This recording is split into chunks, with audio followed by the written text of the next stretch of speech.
Minister, the question relates to nursing staff and the additional several hundred additional staff who have been recruited to our hospitals in 2015, and the numbers of those who have been assigned to the Emergency Department, the projected numbers to be recruited to the acute hospitals in the next 12 months. In the last 8 years, a general moratorium on recruitment and promotion, coupled with an employment control framework, has contributed to a fall in employment across the public health sector and the wider public sector. Arising from Budget 2015, restrictions on employment of additional staff were eased for 2015. I convened the Emergency Department Task Force in December 2014 to provide focus and momentum in dealing with the challenges presented by overcrowding. During 2015, 117 million of additional funding was allocated specifically to address Emergency Department overcrowding, including ongoing recruitment of frontline staff. It is recognised that the solution to Emergency Department overcrowding is to be found through putting in place alternatives to hospital admission and services, which facilitate earlier discharge, as well as in addressing the efficiency and capacity of hospitals in delivering acute treatment. Therefore, the solution to Emergency Department overcrowding requires wider improvements in the hospital in general, beyond the emergency departments, and also in community services, social care and primary care.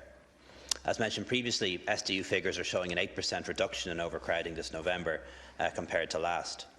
While the INMO figures show a 4% increase, they also show a significant improvement in the second half of November. This contrasts to the position throughout the year, where we were running 24% ahead of the preceding year. For example, this morning there were 244 patients on trolleys, 110 of whom for more than 9 hours. That's 23% lower than this day last year. A total of 4,643 staff have been recruited by hospital groups in the last year. This includes replacement staff, and the increase in whole-time equivalent staff during the same period is approximately 2,500. Of these 2,500, 254 have been assigned to emergency departments. The agency is currently finalising its National Service Plan for 2016, so it's not possible at this stage to predict additional ED staff numbers for 2016. But hospitals do have the authority to redeploy staff in the most effective way within the hospital, within agreed funding levels. Minister, I'd like to thank you for your reply there, and I certainly acknowledge, based on the figures from Seán Group, that there are an additional 41 nurses in the Galway University hospitals year on year since October 2014, and an additional 146 additional staff were recruited overall to GUH, including 29 non-consultant hospital doctors and 6 consultants and 19 allied health professionals. Obviously, Minister, with the present overcrowding situation and the concerns about the accident and emergency in Galway, which I know has hit the headlines here under leaders' questions, and I certainly welcome the statement from yourselves regarding proceeding to design stage in 2016 for a new emergency department in Galway. Can you provide any clarity on that? Because, as I said, it is something that, as the Taoiseach said, was the present facilities are not fit for purpose, and I know that you visited them recently yourself, and I think you would agree with the statement by the Taoiseach yesterday. Thanks very much. I don't have the detailed staff figures for UCGH, but for CELTA, there's been an increase of 689 staff this year, 38 of whom were assigned to emergency departments. A lot of our emergency departments are very old. A lot of them are quite out of date, but there has been very considerable investment in emergency departments in recent years. There's a new emergency department in Wexford up and running. Kilkenny is just completed, will be open in the next few months. A new emergency department in the Mater was opened in 2013. Construction is underway on the new emergency department in Limerick. There's an extended emergency department in Tala.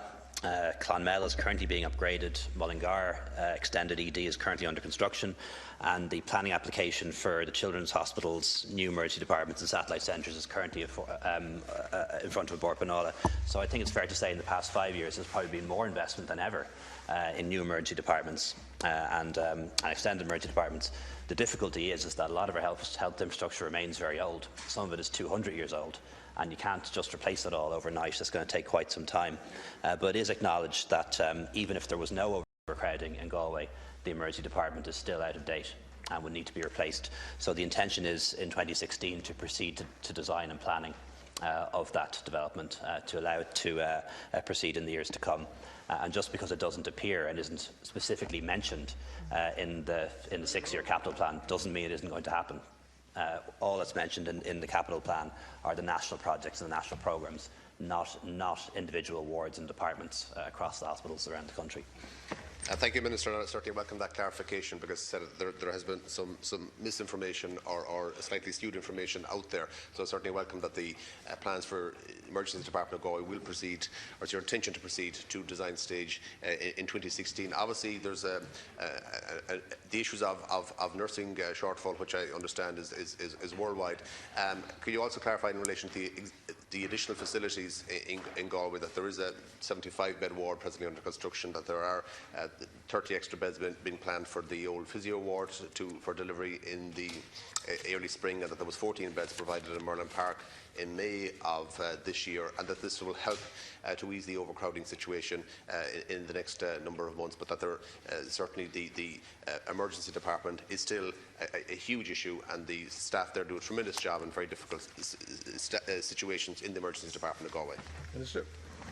Yeah, just specifically on Galway, the most recent figures, I don't have the official figures, but the most recent figures from the Irish Nurses Midwife Organisation show that there are 480 people on trolleys at some point during November in Galway University Hospital. That was down from 536 in the same month last year, and I think the additional beds in Merlin Park probably helped in that regard. More is being done. 30 beds are being provided in the old physio and social work department. That is under construction, hoping it'll be open in December. If it's not, it'll be open in the new year. As you mentioned, the new 75-bed block is under construction. Seen it, been there. It's very much under construction. There'll be individual beds, mostly individual rooms, much more modern hospital standard accommodation. That's under construction now, will be completed in 2017, and is intended to go to planning and design for the new emergency department in 2016. Because, as I mentioned earlier, even if there was no overcrowding in the emergency department in Galway, it is very out of date and does need to be replaced and modernised.